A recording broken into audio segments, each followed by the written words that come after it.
Sir என் பொண்டாட்டியை காணும் sir. என்னது பொண்டாட்டி காணுமா? எங்கேயா? என்னாச்சு? சார் ஒருத்தவங்க வந்தாங்க சார், அவங்க கூட ஏற்றி அனுப்பிச்சு விட்டேன் சார். எது அது? என்ன பொண்டாட்டியா இல்ல போண்டாட்டியா? எல்லாரும் பார்சல் போட்டாங்க. சார் விளாடாதீங்க சார், என் வண்டி வேற பஞ்சர் சார்.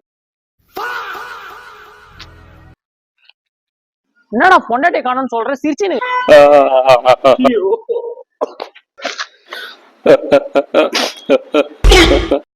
சரி சரி, ரேஞ்சு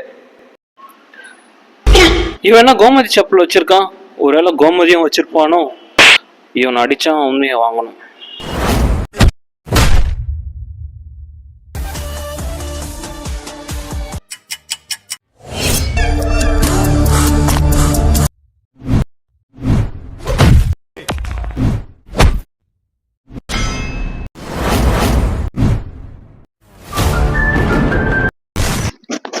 One hour later. மாமா சார் சார் கோமதி சார். இந்த மூஞ்சிக்காடா சண்டை போட்ட? தூ எங்கம்மா போய் இந்த மாமா உங்களுக்கு காம்போ பிடிக்கும்னு சொன்னீங்களே, காம்போ வாங்க போனேன்.